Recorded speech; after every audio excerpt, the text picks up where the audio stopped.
Welcome to EconTalk, part of the Library of Economics and Liberty. I'm your host, Russ Roberts of George Mason University and Stanford University's Hoover Institution. Our website is econtalk.org, where you can subscribe, find other episodes, comment on this podcast, and find links and other information related to today's conversation. Our email address is mail@econtalk.org. We'd love to hear from you. My guest today is Amity Shlaes. Amity is a syndicated columnist for Bloomberg and a visiting senior fellow at the Council on Foreign Relations. Her latest book is The Forgotten Man, A New History of the Great Depression. Amity, welcome to EconTalk. Oh, thanks for having me. Amity, a standard view of the Great Depression is that Herbert Hoover was some kind of laissez-faire, Milton Friedman acolyte who stood idly by as the economy plunged into depression, and then Franklin Delano Roosevelt came along, and inspired by Keynes, he spent our way out of it by putting purchasing power into the hands of consumers. You take issue with both of those claims, the hands-off part of Hoover and the neat story of FDR. Let's start with your take on Hoover. What was his philosophy? Well, I look at Hoover first not for what his philosophy was, but for what his temperament was.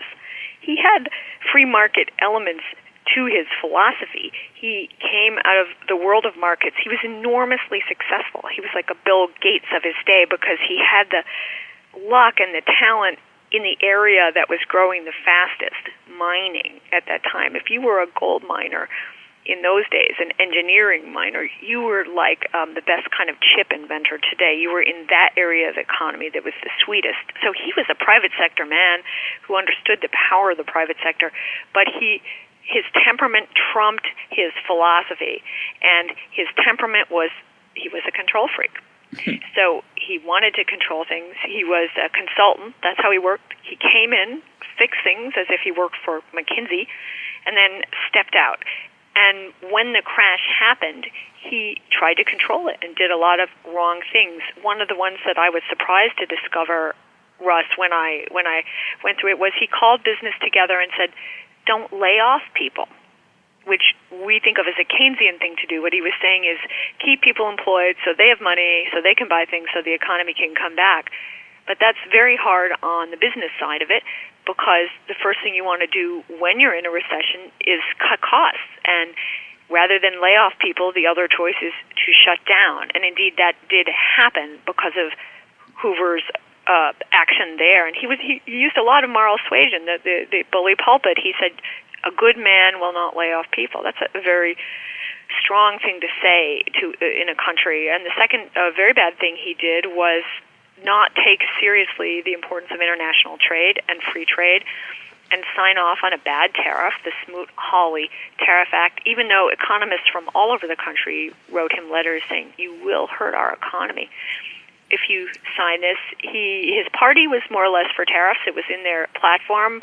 He knew better, but again, the control freak in him prevailed, and he said, I'll sign the tariff if you give the executive certain special powers and create committees. And he signed the Smoot-Hawley tariff, and that helped make the crash into a depression. You talk about his temperament. I'd like you to give us a little more background on it, because I found that extremely interesting. Most people today, I think, have very little knowledge of Hoover, other than that he was the president during the crash of '29, and that he was unceremoniously kicked out of office by Roosevelt, by the voters, and leading to Roosevelt. But he was an extraordinarily accomplished man, as you point out, in a variety of areas. One of which was the private sector in mining, but he was also the leader of a number of top-down, government-led, or at least centralized, would be a better way to say it, projects. The relief of famine in Europe when was that? In the 20s? Well, first of all, during World War I. In the late part of the teens then? And yes. Again, a lot of this, Hoover was a man, if you met him at a dinner party, he'd seem familiar to you. He was enormously successful. He was usually the smartest person in the room, and he made the fallacious assumption that he was always the smartest person in the room because he had so often been the smartest person in the room. And his idea of how to fix things was to take charge. And when even though he might sometimes know that taking charge was disturbing, he gave himself an excuse, which came out of his moral views and a little bit out of his faith. He had a Quaker background. I wouldn't say he was a very, very religious Quaker, but he had a Quaker background, and he said, I am doing good with my great intelligence, and therefore that which I do is good. And he led a relief effort, very famous in Belgium. If you go to the Hoover Institution in California, you can see the flower bags that were embroidered by the Belgian ladies to say thank you to the Hoovers, and the food that they provided did help the Belgians and keep them from starving. And he was in charge. But there was also an argument against that because he was doing it during the war, and this food is fungible, and this allowed the Germans who were occupying Belgium not to feed the Belgians. So it was controversial. The English didn't exactly like Hoover butting in and leading an international Red Cross-style effort in Belgium, and he also did a similar thing with a great flood. They had a flood like our flood, our recent flood. Theirs was in 1927. It was giant, and he led the rescue of the South, and he undoubtedly changed lives. But Coolidge, the president, and this foreshadows our own debate, wasn't totally comfortable with the federal government marching into the South and rescuing it from the flood because he believed that was the state's job. But the irony is that, as you point out, he was a fixer, a doer, an engineer, a problem solver, someone who felt that for problems to be solved, they had to be explicitly designed, the solutions had to be designed rather than having them emerge from the actions of individuals. And yet his historical reputation is as a hands-off guy. Now, one of the examples you mentioned was his use of the presidency as a bully pulpit to keep businesses from laying people off and from cutting wages, if I remember correctly from your book. But at the same time, he did more than that. He was active in trying to produce some government spending and other things that he was hoping would cure this downturn. Yes, he did. Hoover was something of a constitutionalist, so he followed the rules, unlike Roosevelt, to whom we'll get later. But Hoover did believe that spending would help. That's a Keynesian-style belief, though you don't see a lot of him talking about Keynes. He reached out to the states and all the states wrote him and said, yes, we will spend money on projects. And one of the governors who wrote him was FDR from New York, a very important state, the California of its day electorally, and said, we will do good spending too in order to bring the economy back. So he was for spending. Hoover has been, I think, he deserved all he got because he should have known better, but he just couldn't help himself, is my bottom line in the book. He should have known better, but he couldn't help himself. But he was very much punished for the things he did by history. Don't you agree, Russ? One of the things he did that he did very beautifully was the Hoover Dam, in which he arranged a compact among states, again, following the constitutional line, to build the Hoover Dam, because many states are involved in the Hoover Dam in that area. And it was named after him, and he was very proud of it, and it was going up. And when the Roosevelt administration came along, they took away the name because they didn't like the idea of any great project being named after Hoover. So they trashed him. The Roosevelt administration trashed him, and history trashed him. Yeah, well, that's but you paint a richer portrait of the man, which I think is. Well, he all the way through the 30s, he kept saying, "I am a big spender." Right. The way that his reputation was bad, and the way that he thought he could fix it was telling people he really was like Roosevelt, which was wrong. In fact, he should have gone the other way. Well, actually, he did both because he tried all methods because he was desperate. But he kept apologizing. He wrote a number of apologetic books, and they were all basically about how he had acted when inaction might have been the better course in many of the areas. Speaking of action, let's turn to Roosevelt.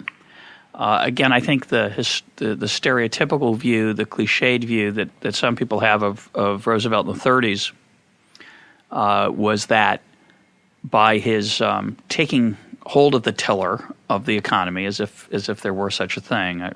I find the imagery rather unattractive intellectually, but the idea would be that the ship of the economy was floundering, and we needed a strong hand at the tiller. Hoover didn't want to put his hand on the tiller. Roosevelt did. He steadied the economy and put it back into healthy waters. You paint a much more complex picture of Roosevelt's actions, and if anything, he comes across as a relentless tinkerer with the economy who tried this and that and the other thing in desperate hopes that something would work, and certainly in the political hope that he would get credit for being active. Talk about that. Yeah, well, a helmsman has a course. He knows where he wants the ship to go, or the craft, and I'm not sure Roosevelt really did have a course. But historically, when we learn in school about what happened, we learn that Roosevelt came along and spent a lot, and that helped the economy. And he spent here and there where it was needed, so he targeted spending, and that was especially useful and wonderful, and we can all learn from that and should do that nowadays. That I'm oversimplifying. But what that explanation, and that comes out of the phrase, he said, we will do bold, persistent experimentation. And we were taught that was a wonderful phrase. But what that attitude neglects is an appreciation of the cost of uncertainty. When the ruler, which is what he was, a ruler really, because he had Congress with him, doesn't let you know what he's going to do next and is unpredictable, you freeze. And in the histories that I read of the Great Depression, this aspect was generally left out. The economy froze and decided to wait. Capital did go on strike because Roosevelt was so creepily unpredictable that they were terrified, and that cost the economy quite a bit. By they, you mean investors, business you look at private executives. Investment data, you look at employers.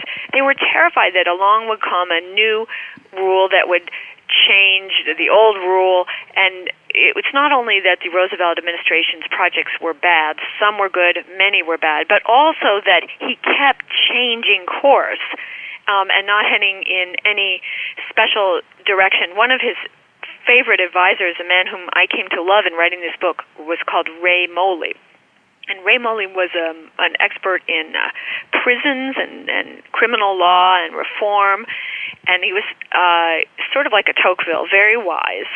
And Moley said, if you looked at Roosevelt's policies, you looked over them, and to say that they had any general purpose, to say that there was any single informing plan behind them, was as silly as to look at a boy's bedroom and see the snakeskin and the old mitt and tell yourself that an interior decorator had decorated that room, when we all know that a boy's room is random. Yeah. Roosevelt was random. And that worked politically because he was an exciting figure, and we'll talk also about other things he did that made him so successful politically later. But he was random, and I tried in the book to capture the incredible, terrifying sense of his randomness and why business went into hiding. And by the way, Russ, as you know, he did some very destructive things once business did try to hide, such as create an undistributed profits tax to eat away the essence of business.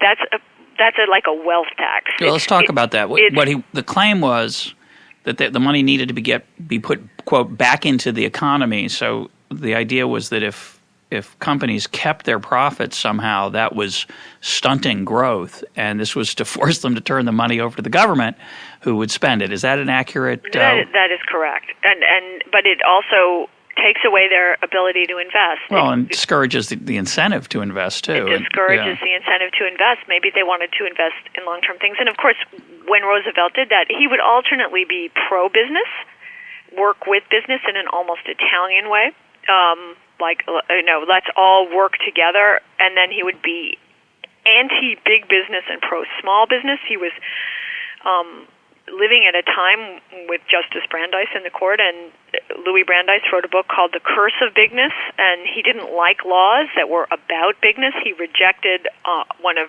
Roosevelt's most important laws, the National Recovery Administration, the centerpiece of the New Deal, because it was too big and top-down and centralizing.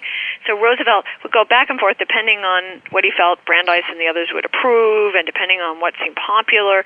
And sometimes he would be alternately cozying up to big business and smashing it and trashing it with his own Justice Department. Yeah, your description of the National Recovery Administration, the NRA, I'd like to let's talk about that, because the scope of it was not well known to me, and I think it's probably not known to many of our listeners. And this tension at the same time between embracing bigness and worrying about bigness, that somehow, and this is a tension that's in our economic philosophy today. This idea that somehow big is good because it's efficient, but big is bad because it's big and dangerous and powerful. And that tension, Roosevelt bounced around back and forth between those two views. The National Recovery Administration, the NRA, was going to do a lot of damage to small business, correct? And make it easier for large businesses to grow, despite the philosophical antagonism many people in the administration had towards big business. Exactly. The NRA was a conflicting law. There were a lot of conflicting elements in it, but basically it said it had a romance with the economy of scale. It said the reason our economy isn't growing and we're in a depression is we're not efficient. So if we can be big and efficient and save, we will be just better. And if we can keep prices up, we will be better and stop deflation, which is a total fallacy. And if businesses can get along, it was sort of cooperative, like you hear now post-war Germany, where labor sits in the boardroom and works with corporate management and government. If you want to have an image for it, you imagine a bunch of men from different groups, labor, the company, the government, meeting in a room and setting the growth rate. It was very much inspired by the Soviet Union. One of the things I get into in the book is that the extent to which the Soviet Union inspired the NRA, the people who ran the New Deal were, as far as I could tell, by and large, not traitors. They did not work for the Russian government, and they were not mostly in the Communist Party. They were simply New Republic authors.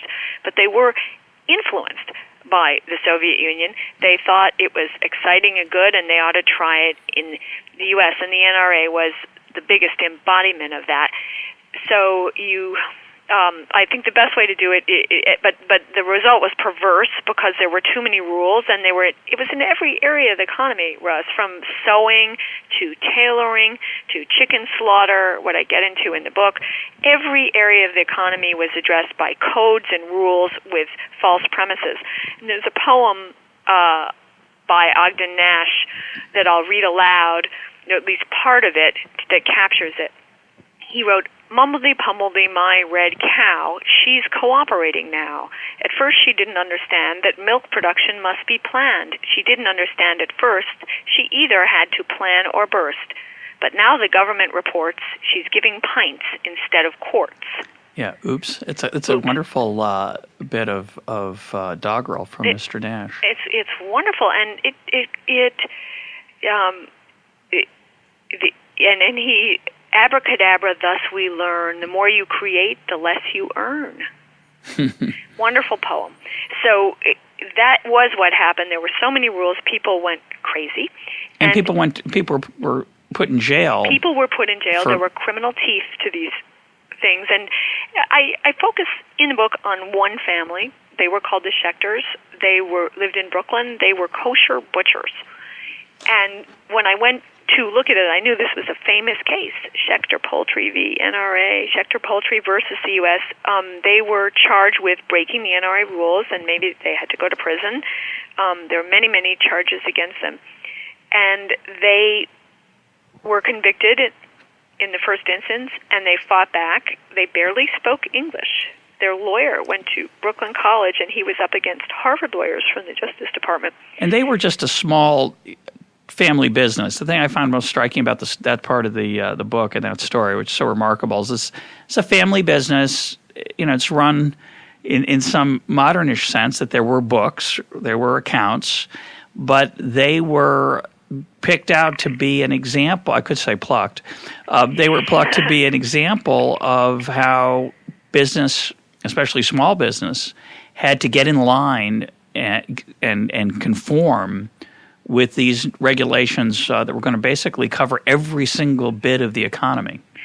That's right, and it was their emblem was the chicken, and the government's emblem was the eagle. The emblem of the NRA was a blue eagle. It was a kind of a wartime culture, so it was the chicken versus the eagle. That's what the chapter is called, and they fought back. And what I did was I went back and looked at their testimony, which I hadn't read anywhere else. And when you look at their testimony, you see they were making the same economic arguments that Professor Russ or Professor Boudreaux, his colleague, or Professor Friedman, Milton the late, or Professor Samuelson make in classrooms just in their poor immigrant language. For example, the lawyer from the government, Walter Lyman Rice, was quite hostile to them when they were on the stand about the fact they were charging low prices and saying, you don't understand, you're a bad economist, you're lowering your prices, you're hurting the economy, was the gist of what he was saying. And they'd say, I charge low prices like anybody else, that's the market.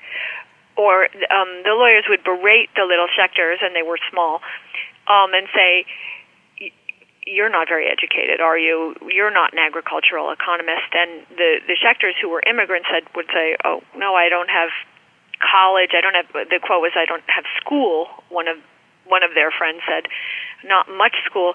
And the lawyer kept saying, but you're not an economist. You don't know what you're talking about. And finally, one of the men, not a Schechter, but someone else in the case, drew himself together and said, I'm not an economist, but I am an economizer. I know that is the law of markets, and I know I have to charge low prices even though the NRA says no because I won't survive. And the chicken market in Brooklyn during the Depression with high unemployment is very, very competitive. The other part that I thought was, I think listeners would enjoy is this argument about the role of the middleman and straight killing. The Schechters were middlemen. They didn't have their own chickens. They bought chickens and then sold them to retailers. And they slaughtered the living chickens and then processed them and then sold them to retailers.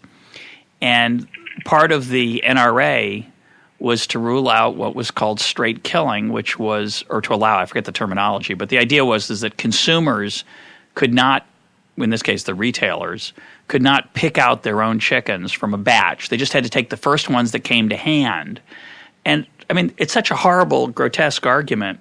But it really, for me, it really highlighted this bizarre philosophy that underlay this NRA and the bad economics of this period, which was somehow you had to make it more efficient. And if you let customers pick out their own chickens, that would be inefficient. It'd be better for it to be quicker. And right. So there are two things going on here. One is this fundamental breach of what we all know, which is the value of consumer choice in an economy to send signals. It's not only good for the individual consumer to get the chicken that he wants, and this was a period when there was still tuberculosis and no antibiotics, and what animal you ate could kill you if you ate the wrong animal, right? So consumer choice was very, very important. The housewife, I want that chicken, the healthy-looking chicken, but also for the rest of the economy because it sends a signal. Right. So, punishes firms that produce lots of bad chickens. But the second thing, I just want to get to the middleman thing. So there was this rule that made no sense. You can't pick your own chicken. Chicken business is a haggle business, especially in the ethnic world, the religious world of kosher food. It's a haggle business, and haggling and picking were not allowed. But the second thing is this concept that the middleman gets in the way or is somehow not a good person. It's a parasite. It's an age-old concept. It's I would say it's anti-Semitic because Jews in Europe were often playing the middleman role. They were trading, buying and selling rather than producing. And it's a fallacy to believe that middlemen don't help the economy because actually they render the economy more efficient. And the New Deal fell into that old medieval fallacy by subscribing to it. Sure, because they just taking this idea of picking your own chicken, if you're a provider of chickens and most of your chickens are crummy, people aren't going to want to use them. And if somehow you always provide lousy ones, the marketplace is going to weed that firm out. It's going to make it harder for that firm to survive. The consumers aren't going to want that. But if you don't let people choose and you just stick them with whatever they have, that whole mechanism it doesn't work as well. And what struck me, Russ, was the arrogance. The lawyers in the Schechter case were arrogant men. They were basically, there was an ethnicity issue that I had never thought of before I looked at this. They were Anglos. They were from Washington and Harvard, and they were attacking the chicken people as ethnic and corrupt. So it was like Al Capone a bit. The untouchables from the Capitol come the clean people, and they attack the little bad ethnic people. And it's not it is a dirty business, chickens. Chickens is a dirty business, so it's easy to caricature. Yeah. And it has, through history, been caricatured. And there was so all this was going on, and the chicken people happened to be right, and they wrote poetry about their case. And what's wonderful, and this is a story that I hadn't really known before, was they won. Yeah, no, it's a great story. The Supreme Court found for them, and the Supreme Court is portrayed in the classical histories as bigoted and creepy, and they were bigoted. This is the court that had decided on the Scottsboro Boys, who wrongly, I guess, or at least with wrong outcome for the boys, and were regarded as, at least in retrospect, as racist and bad. And yet if you want to look at through a race and cultural lens, which we can for a minute, they sided with the little ethnic people in the chicken case, in Schechter Poultry, and against the big government.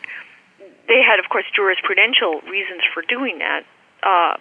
The issue of delegation, the issue of commerce, the Commerce Clause, those were the real legal reasons why this happened, but there was an ethnic element which I found quite compelling. And what we've forgotten is how nasty the writing was at the time. And the columnist Drew Pearson mocked the Schechters at length in his articles, calling, their lawyer was a little hook-nosed person, writing things that we wouldn't write today. And that was just all part of the story and in the name of a wrong, bad law. And because the Schechters won that case and avoided jail for, again, it's a remarkable thing. They were going to go to, I think you said there were 60 counts of wrongdoing on their part, but some of those counts were simply the idea that they had charged too little, which is just a remarkable thing. Because they avoided those counts, because the Supreme Court sided with them, they did not go to jail, and the NRA had to be the scope of the NRA had to be reduced. Correct? The MRA had to go away. The whole thing collapsed. The bone of it, we're sticking to the butcher metaphor here. Yeah, the bone and sinew of it, one of the justices said, just couldn't hold up. And I also looked at the stock market throughout the book, and I note in the book that the stock market, the Dow, began to rally around the time that the Schechters won. The high water mark of the New Deal was over. The Schechters won. The NRA became illegal, and the Dow recovery tracks that, which was interesting to me. Well, I'd never studied that before. And we talk a lot about how presidents, quote, run the economy. They don't. It's a silly metaphor. Again, this sort of helmsman or steering of the car of the economy or the train or whatever metaphor you want. I think all those metaphors are misguided, and the president doesn't do anything close to running the economy. But in those days, we were getting closer to that. The NRA really was an attempt to micromanage the economy. I think, with very bad economic principles, but the level of control was quite extraordinary, and that really was, as you say, the high watermark of that viewpoint. And mercifully, it receded after that. And the markets told us the story. There's one meter of Roosevelt's success. That's his fantastic success in the political polls. But there's another meter.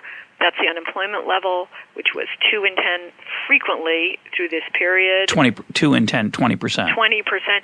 And I argue that the Dow is an important meter too, and it didn't come back, as you know, Russ, until the 1950s. This was I argue in this book it just wasn't merely monetary issues that affected that. It was monetary was important, but so was Washington policy. I just wanted to read another little tiny poem from Mrs. Schechter. Yeah, I like that poem. Go ahead. Because the human angle to the great story is always there. She was so happy when her husband won and they were exonerated, and she wrote a poem, and I actually got permission to use this poem from the family.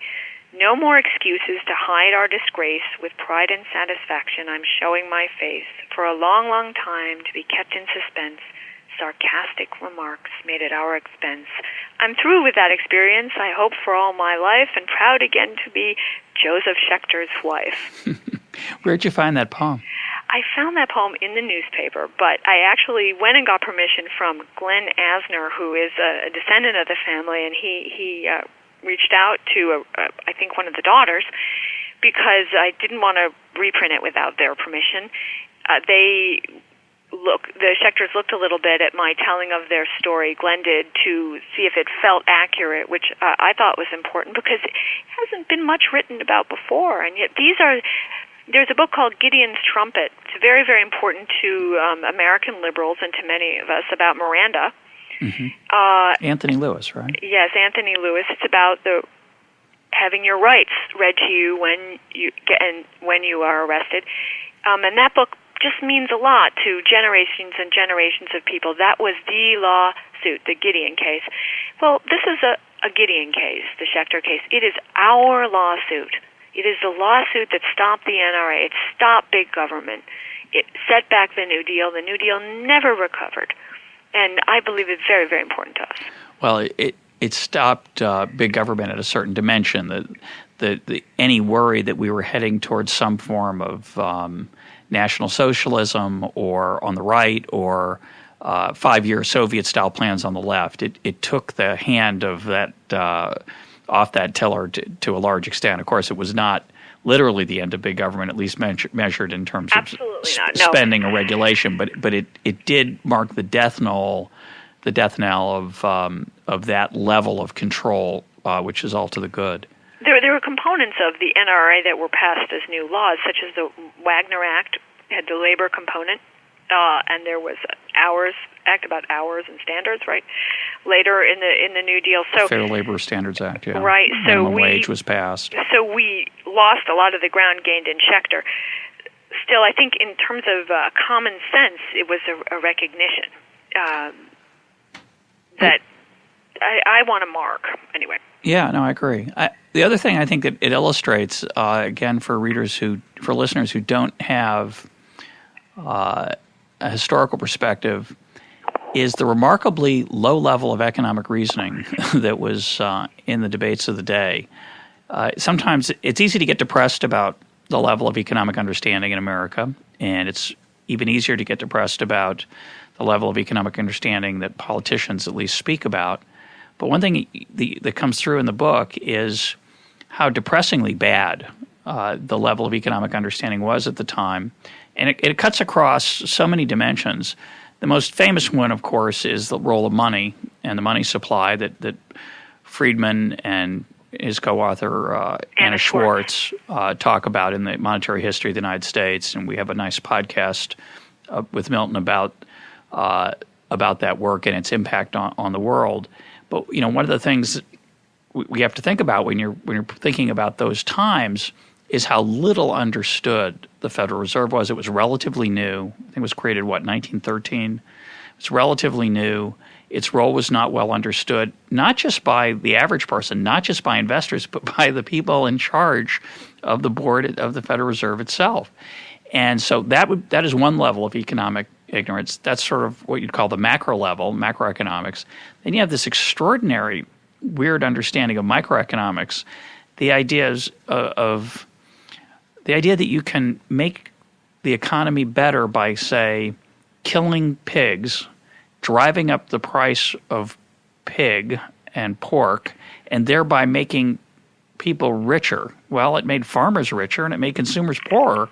It's a horrible idea to create wealth by destroying stuff. And yet that was not understood, or at least it wasn't understood well enough to stop it from happening. It wasn't understood well enough to stop it from happening, and it was the big precedent that we live with today. When you see ag subsidy in the billions today, it happened in the 20s, but it was institutionalized to the most serious extent for America in the 1930s.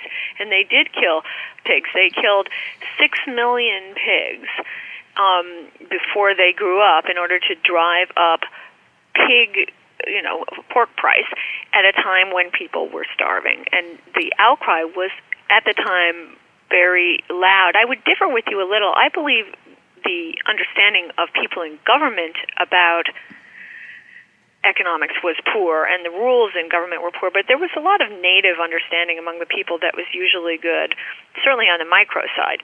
Maybe not on monetary. Monetary is hard. Yeah, it's a lot. Monetary is hard for everyone. Monetary is like physics. Really only 10% of the population can do it, and the rest of us just pretend. Hello, but what, excuse me there, Russ. That's okay, I'm still here.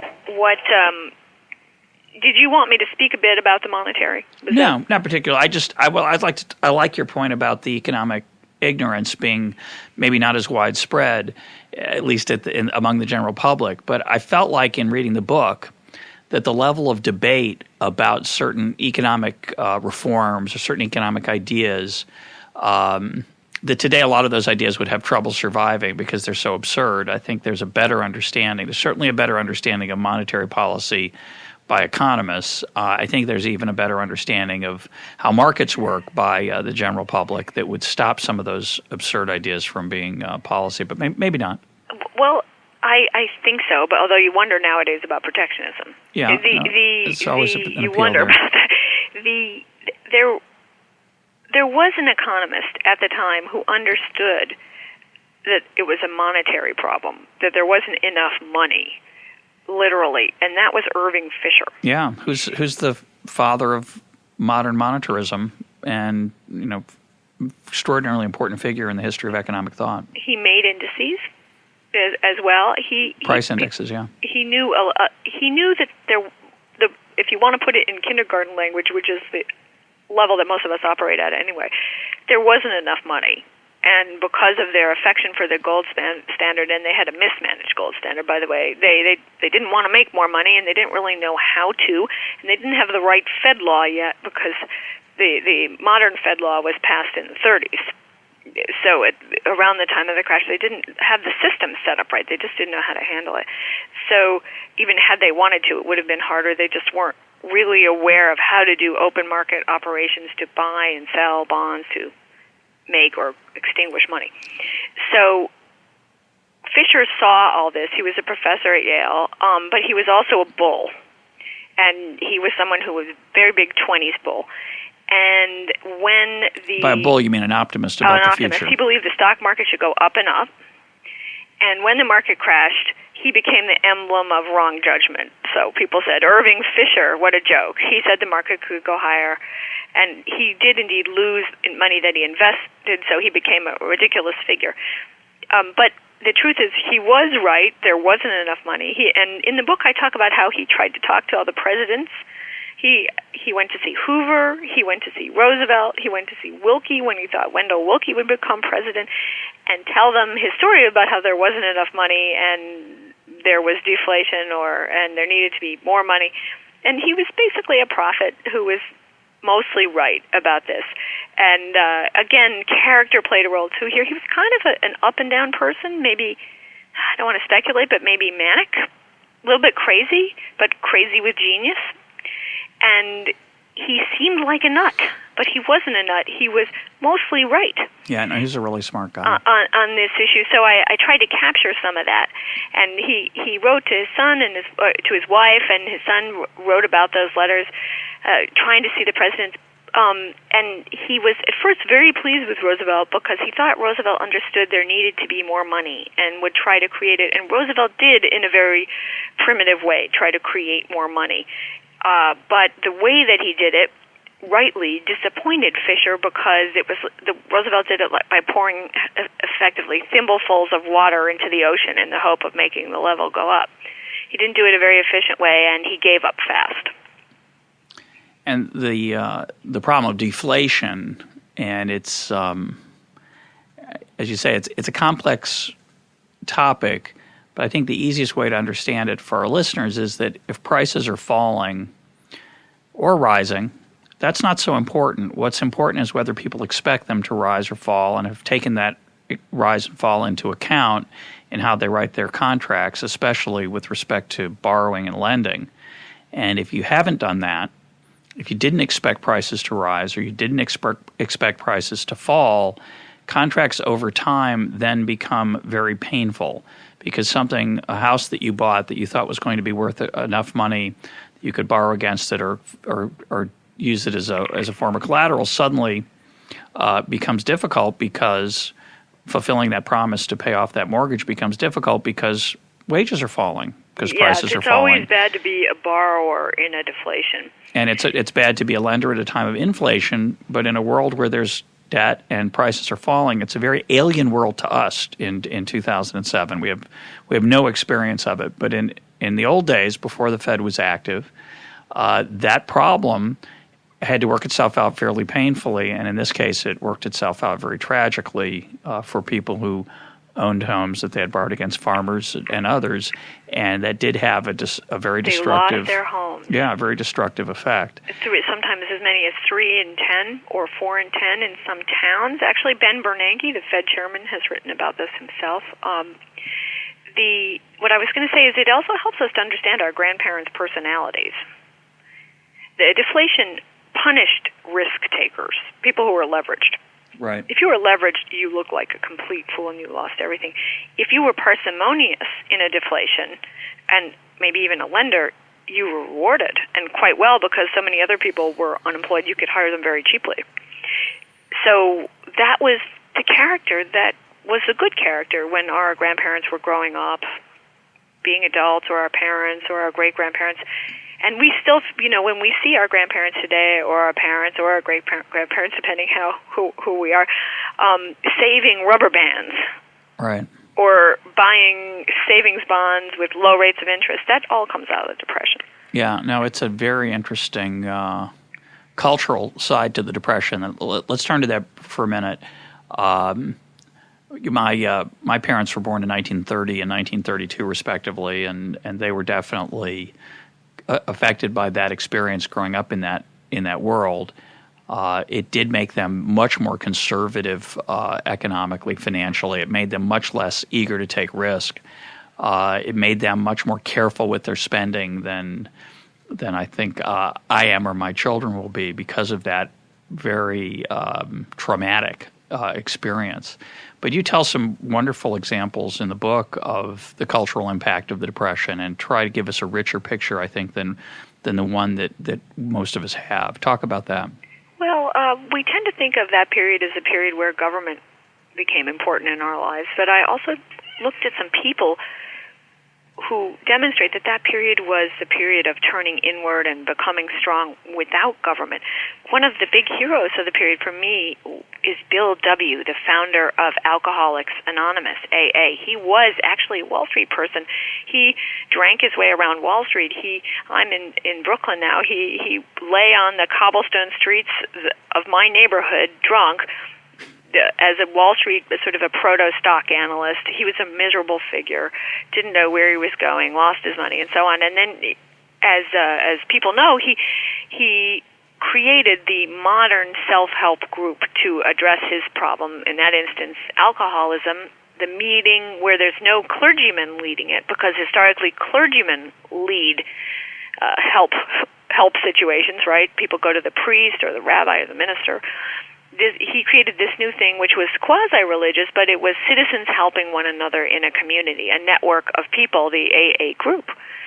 And he did it well aware that it had nothing to do with government. Indeed, his wife reports that he wrote letters to Roosevelt complaining about Roosevelt's policies. So he was a little bit against the big government thing, and he believed it comes from within, getting through such periods. And his AA is a model for us. So in a way, there's a triumph over the New Deal, because his AA, to us, those two letters, that acronym, still mean a lot to us. All kinds of self-help groups, from drug to whatever codependents are named after and modeled after his AA, whereas the alphabet agencies of the New Deal are foreign names to us. Now, the NRA, you and I had to explain what it is. That's the legacy from the period that's worth remembering, this self-help component. Yeah, it's a nice example. Let's turn to the politics or the political economy. One of the things that's chilling about the book for me is the way that Roosevelt and his aides used class warfare. It wasn't the first time in American history. Obviously, the late part of the 19th century, and probably goes back to the founding, the rich are often vilified when it's politically convenient. But it again plays into, for me, what's a depressing example of economic ignorance, which is this idea that somehow if the rich have a lot of money, they've stolen it from somebody, and therefore justice requires that they be punished. This view that the world is a zero-sum game, that everything that is gained by the Bill Gates or Warren Buffett or in that era the Mellons or the other successful folks must have come at the expense of someone, and therefore it's just to take them down. And you give a lot of interesting and chilling examples of how that rhetoric was used, very parallel to the post the Sarbanes-Oxley experience, where somehow business has failed and has to be fixed and regulated, regardless of whether the fixing is going to make it better, but somehow something has to be done to rein successful people in. It's a total misunderstanding of how wealth is created, that it is created. It isn't just moved around. What do you think of that? I'd like to say two things. The first is that Sarbanes-Oxley language is mild compared to what they use then.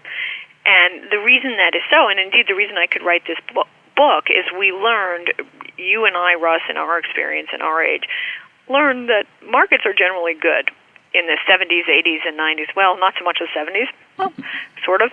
The 80s and 90s, we've learned that the private sector is really important, and we've seen the Soviet Union and the plan model fall away. So we know this, and then we're able to go back to that period and see how very wrong they were, and see it as an exception rather than the rule. So that's a big change. Yep. The rhetoric then was horrible. Roosevelt said he knew that people hated him, the people he attacked, and he said on the air, and I welcome their hatred. He outright declared war against the sector of the economy that could have given the growth that would have ended the Depression sooner. And he had a new tool to wage that war with, which was the tax code, because the income tax, like the Fed, of which we earlier spoke, was young. But it did exist, and it mostly applied to rich people. All applied to rich people. Low earners did not pay the income tax at that time. The average earner did not. And so they raised the income taxes way up from where Andrew Mellon had them in the 20s. Into the 70s, I believe. There, I'm not quite sure. I have to look up my chart. I think that's right. Yeah, into the 70s, and that again prevented people from creating jobs. And he also prosecuted people, and he did so in an egregious, inexcusable way by taking avoidance, which is sometimes legal, or and evasion, which is illegal, and conflating them and treating them as if they were the same. Anyone who tried to pay less taxes was a criminal as far as he was concerned emotionally. And his Treasury Secretary, Henry Morgenthau, had the same attitude. And that's wrong. All Americans know you have the right not to pay the taxes you don't owe. And it scared everyone. And what's more, it was hypocritical. He prosecuted his... There was a Greenspan in that period. It was Andrew Mellon from the 20s. Mellon had served 3 presidents, or it was said 3 presidents served under him. He was very grand, and Roosevelt prosecuted him throughout the entire 30s. It would be like prosecuting Greenspan today for tax evasion, which Mellon didn't do. Right, because that was just so shocking. I just make sure I get this right. He was dragged into court for taking deductions. Is that He was accurate? dragged into court for taking deductions that he was allowed to take. And in the 20s, Mellon would have liked the flat tax. Mellon liked a clean tax code. He didn't like special interest gifts. In fact, in the 1920s, he had drawn up a list of the various tricks and the legal tricks, the various deductions and so on that were in the tax code with an aim to getting rid of them in the ideal world. And in the 30s, what Roosevelt did was use that list against Mellon by enumerating the various instances in which Mellon had used them. But Mellon paid plenty of taxes, and he did it all legally, and yet, as a very old man, he turned 80 while in the courtroom. Here he was being strung up, and his son Paul says it was terrible for him. He didn't say it was terrible for him because he was a Victorian personality and he didn't complain, Mellon. But it was clearly terrible, and he died before it was all over. And yet FDR didn't treat himself the same way. I have a letter he wrote to the Bureau of Internal Revenue, which is their IRS, about his own taxes. He said, I really don't know how much to pay, so you just have to love me and assume I'm being good. He wrote to, it was Guy Halvering, the Commissioner of Internal Revenue, my taxes, as this is a problem in higher mathematics, may I ask that the Bureau let me know the amount of the balance due. That's the amazing. payment of $15,000 doubtless represents a good deal more than half what the eventual tax will prove to be. I.e., he didn't pay his whole taxes, and he couldn't be bothered by figuring out what they were.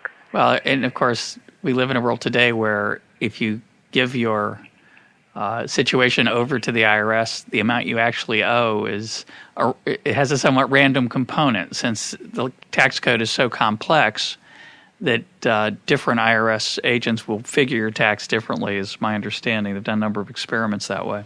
Oh, yeah, of course. And so what he turned people into criminals who were not criminals. And I had some insight into the McCarthyism here, Russ, about this. Because when I grew up and I learned about McCarthyism and the attacks on people as communists in the 50s, one thing I learned was how mean the McCarthyites were. Those were Joe McCarthy and the others, right? Nixon. The outstanding thing about them was not whether or not the people they were targeting were communists. The outstanding thing about the whole situation was they had no decency. Yeah, Have you no decency, sir, right? They were vicious people. They were vicious people, those Republicans who attacked the poor artists who were blacklisted, right? Setting aside the question of whether the people were working for Moscow, some were, some weren't, or it was this issue of just the bad character of being so nasty. And what I learned when I went back to the 30s, Russ, was where the Republicans learned how to be nasty. And they learned it from the New Dealers. Because Roosevelt made up lists of taxpayers he wanted to target. The lists of McCarthy were foreshadowed by the lists of Roosevelt, where he targeted completely innocent people and smeared their name for no other purpose than class warfare. Now, one of the lessons here is that power is it's not a good thing. It corrupts people. It turns them arrogant, as you point out earlier in the discussion of the Schechter case. There's a remarkable amount of self-righteous arrogance that runs through some of the way these issues go, and it is on both left and right, and Republican and Democrat. It's the way the game is played. It's a blood sport, politics. It's a blood ugly. sport. Hoover was a Republican. Roosevelt was a Democrat. The Roosevelt himself, I got very much into his character too. He was a control freak. Also, temperament. In his instance, I believe illness figured here strongly, because he was in discomfort, if not pain, throughout the presidency every day. And a person in that much pain has a little bit of a shorter attention span. He's more restless. He's more impulsive. It's all about getting away from the pain or the discomfort. And you see that with FDR when he was shifting gears, changing all the time, moving the tiller. He was constantly seeking to avoid the pain. And I believe that also informed his presidency. One thing we haven't talked about is the rule of law. And it really was at risk because of that relentless tinkering and the use of regulation, and at both the personal and political level. It's a dangerous time. A lot of people justify it ex post, arguing that, well, it could have been worse. We could have ended up like the Soviets. We could have ended up like the Nazis. and we had a little of it. And I think there's some truth to that. But in America, the Constitution is supposed to protect us from those abuses, and we came perilously close to totally losing it there. And I think we paid a price. We lost a lot of the protection of the Constitution in those years that we never got back. Especially the part about the contract. Why do you say that? Our culture of contract was weakened by the New Deal. The contract between two people or a government and an individual was weakened for the sake of more general laws. One of the advisors of Roosevelt, and I follow him all the way through the book, I came to like him very much, was a collectivist, a sort of the left-wing part of the administration, a fellow named Rex Tugwell. And he really did want to do European economy of scale model, and he was honest about it, and that's why I liked him. He wasn't a political animal, and he failed because he was insufficiently political.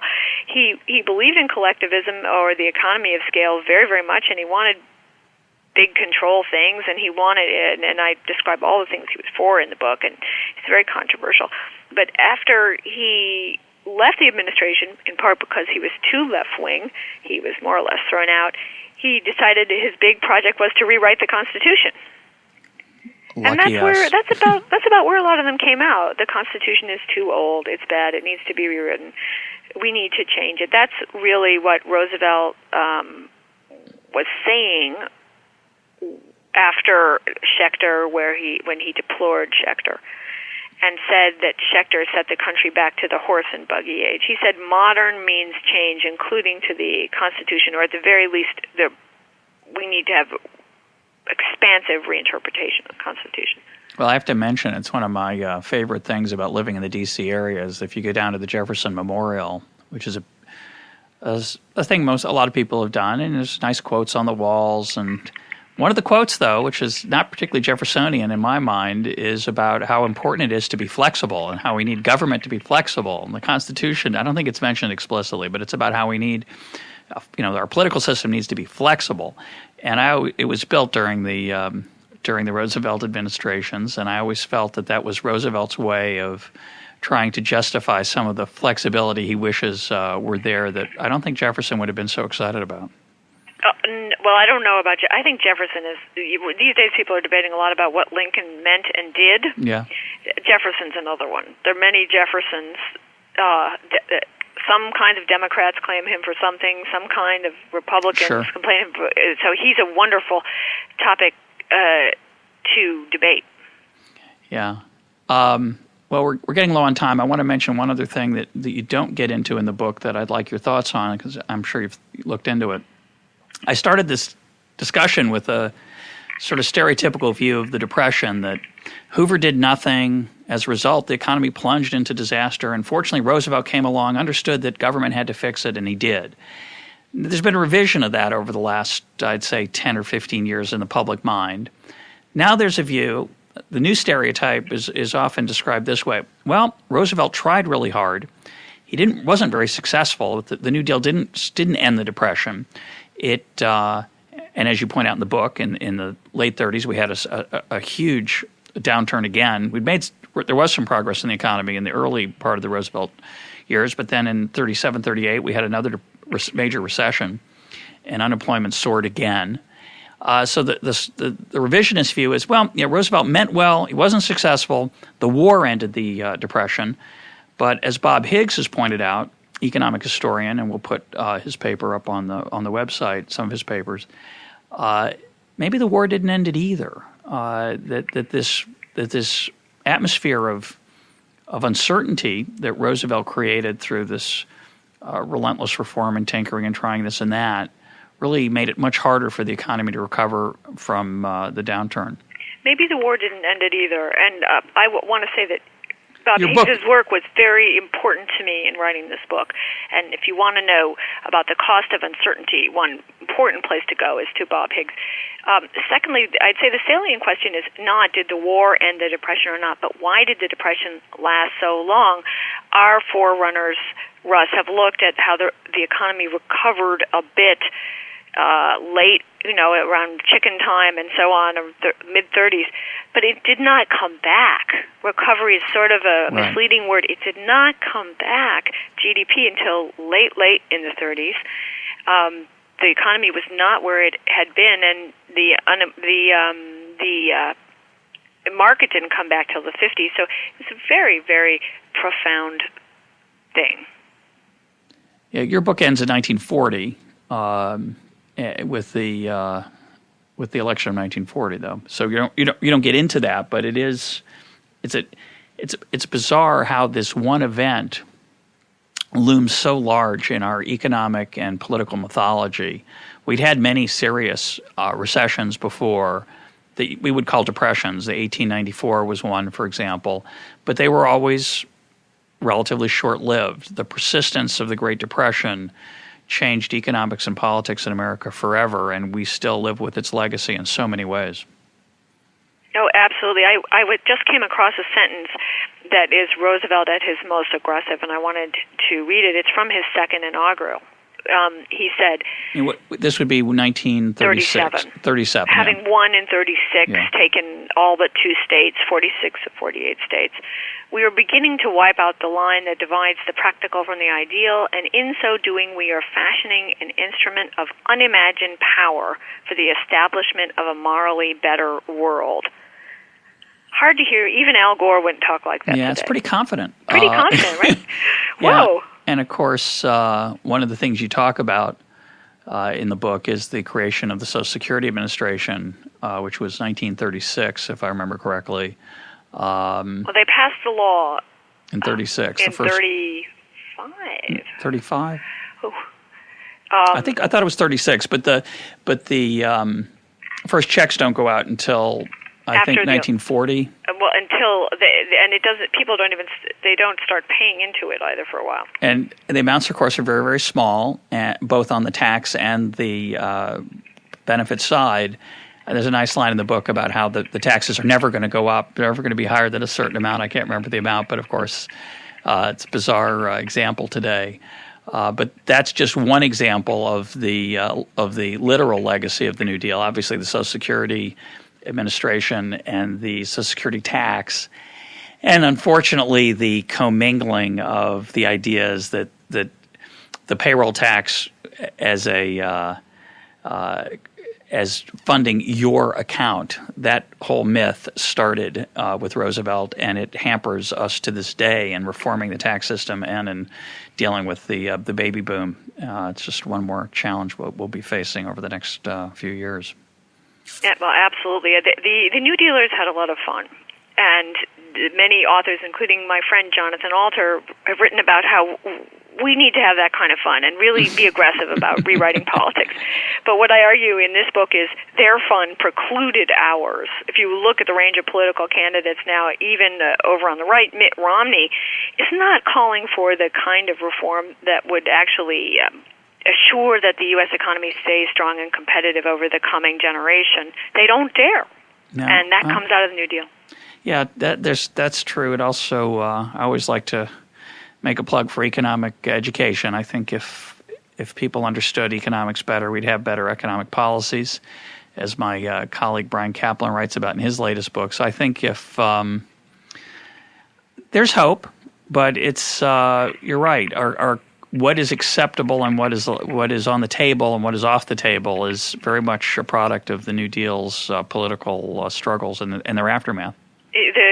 My title is The Forgotten Man, but the forgotten man in this book, well, at least one of them is today's voter. Yeah, well, to actually close with that, if you would. The title of the book, it's a very haunting idea. You contrast, the book's called The Forgotten Man, and you contrast Roosevelt's image of the forgotten man with an earlier image that came out of, was it William Sumner Graham? Is that? Well, this is I think, very, very important, and we never learned it, right? Nope. Roosevelt spoke of the forgotten man at the bottom of the economic pyramid. So that was his forgotten man, the very poor man, say the homeless man. The little guy. The little guy, at the very bottom. William Graham Sumner is the quote. But he took this phrase from an important teacher called William Graham Sumner, who was at Yale and who wrote essentially a national bestseller in the 1880s called The Forgotten Man. Roosevelt probably didn't remember that he took it, but it was a phrase that was in the air. And by The Forgotten Man, Roosevelt meant something completely different. Sumner meant something completely different. His Forgotten Man was the man who subsidizes the dubious progressive project, the one who pays. And nowadays we're still in that debate. Who's the forgotten man? The one who gets the benefit or the one who pays for the benefit? And more, it's Sumner's forgotten man who matters, because most of us are Sumner's forgotten man. We are the taxpayer. Sumner wrote, "He is the man who is never thought of. He works, he votes, generally he prays, but he always pays." That was in the 19th century, and it still holds. Yeah. I'd like to read the earlier part of the quote, which you have at the frontispiece of the book. Oh, the algebra? Yeah, may I? Yes, you may. "As soon as A observes something which seems to him to be wrong, from which X is suffering, A talks it over with B, and A and B then propose to get a law passed to remedy the evil and help X. Their law always proposes to determine what C shall do for X, or in the better case, what A, B, and C shall do for X. What I want to do is look up C. I want to show you what manner of man he is. I call him the forgotten man. Perhaps the appellation is not strictly correct. He is the man who never is thought of." And that's an 1883 quote. Still has a lot of wisdom for today. Thank you so much, Russ. My guest today has been Amity Shlaes, author of The Forgotten Man, A New History of the Great Depression. Amity, thanks for joining us. Take care.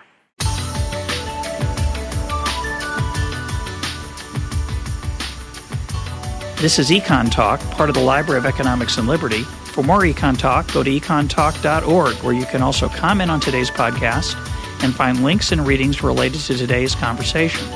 The sound engineer for EconTalk is Rich Goyette. I'm your host, Russ Roberts. Thanks for listening. Talk to you on Monday.